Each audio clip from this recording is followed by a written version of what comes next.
तो हम यहाँ कर रहे हैं। जी, वो दफ्तर किसी की जागीर नहीं था, किराए पर जी, किराए पर। उसका कोई तीसरा मालिक था, हम भी मालिक नहीं है, वो भी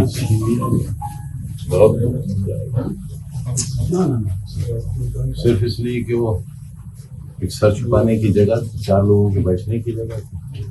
आज एक दुनिया से गुजरे हुए आदमी पर फूल भी नहीं डाल सकते, कहीं हमें किराए पर भी नहीं मिल रहा है। मुसीबत यह है कि हम अपना शादी घर बेचना चाहते हैं, कोई खरीदने वाला नहीं। घर बेचना चाहते हैं, कोई खरीदने वाला नहीं।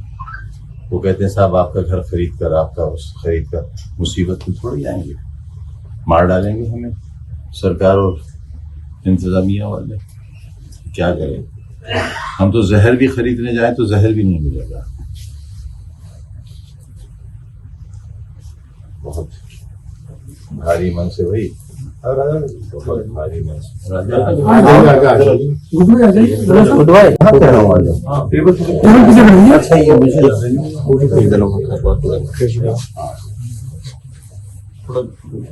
पीछे हो जाओ, आप लोग पीछे हो जाओ, पीछे आ जाओ। बस भाई हमारा तो रिश्ता ही कुछ अजीब था। ऐसा रिश्ता के साथ सदियों लोग इसका जिक्र करेंगे। हमने तो सही कहा, हमें तो राजनीति तभी छोड़ देना चाहिए। समाजवाद की पूरी मैच तो बल रही थी हमारी।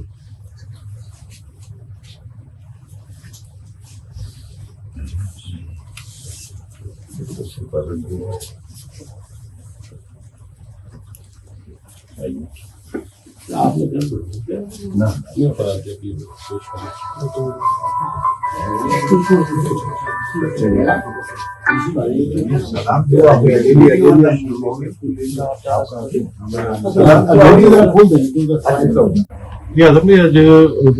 नेताजी मुलायम सिंह यादव की पुण्यतिथि, क्या उसको लेकर कहेंगे? आपने फूल भी चढ़ा है।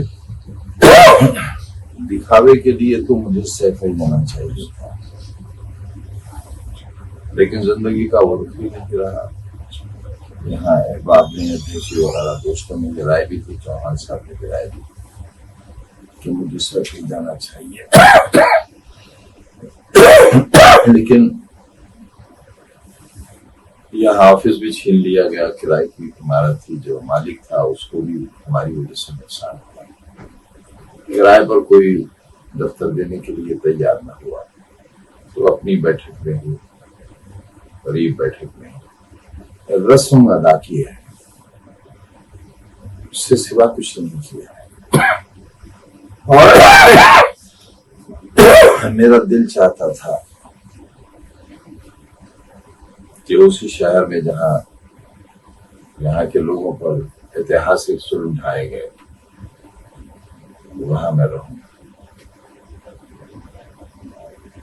शायद मेरे एहसासात की जरूरत थी आज, मैं इसलिए रुका हूं।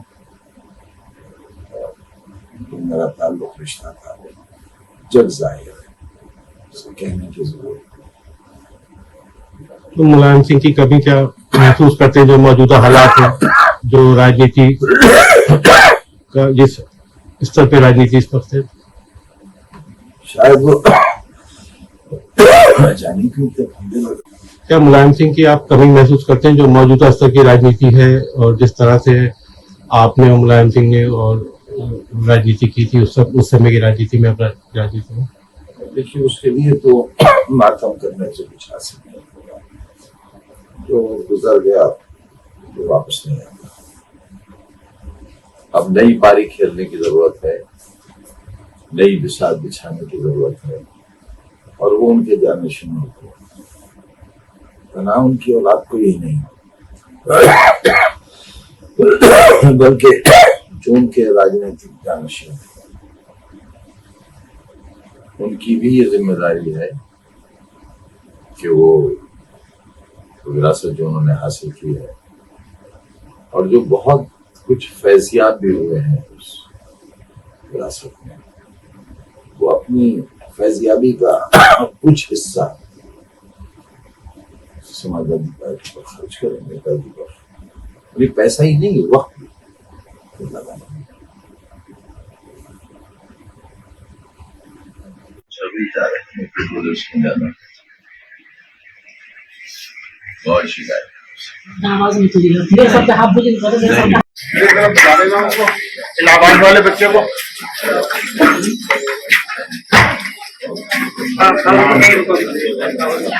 तो आज नेताजी मुलायम सिंह की पुण्यतिथि है, लेकिन क्या कहेंगे किस तरीके से आपने किया है? पहली बात तो ऐसे लोग मरते नहीं हैं, गुजरते हैं। और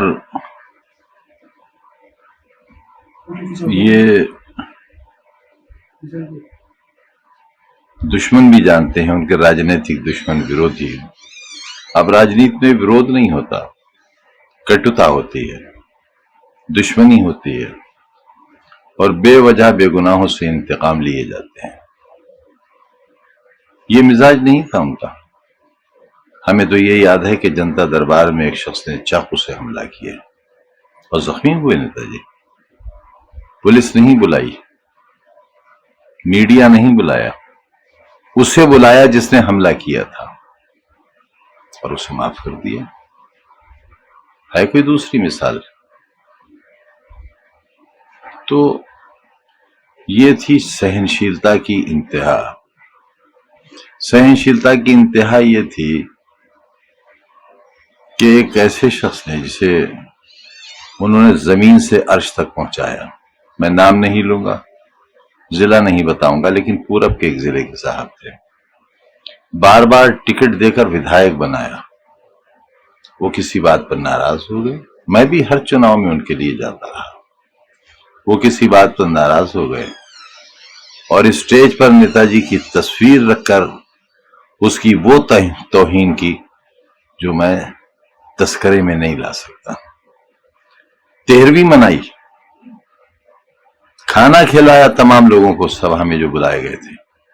जिंदा मुलायम सिंह यादव जी की 13वीं का खाना खिलाया। बात गुजर गई। मैं एक दिन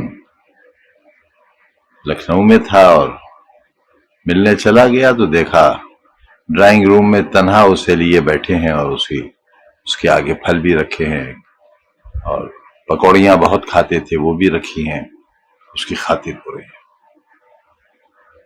मुझसे बर्दाश्त नहीं हुआ और मैं नहीं बैठा, मैं बाहर निकल आया। लेकिन जब वो साहब चले गए तब मैंने कहा कि साहब ये बर्दाश्त सिर्फ आप में हो सकती है, हम जैसों में नहीं हो सकती। कम से कम अगर आप ऐसा किया करें तो फिर हम जैसों को उस दिन अपने घर ना आने दिया करें। इस सहनशीलता का व्यक्ति आज दुनिया में नहीं है। तो हैं उनकी जिंदगी के कारनामे हैं, उनसे हम सीखें, आगे बढ़ें। सबको साथ लेने का जो मादा उनके अंदर था वही सरकारें बनाता था। अगर किसी के खानदान में भी 50 वोट है तो उसको 50 वोटों की इज्जत दिया करते थे। अगर 5 है तो 5 पर भी उसको इज्जत दिया करते थे। और जब तक राजनीति में हम किसी को सम्मान नहीं देंगे, लेकिन उसे जो सम्मान का मुस्तहिक है, उसे नहीं जिसकी खाली झोली खाली जेब सिवाय नारेबाजी उछल कूद के, ऐसे लोगों से नुकसान होगा और अपने फिदाइन को तलाश करने की जरूरत होगी।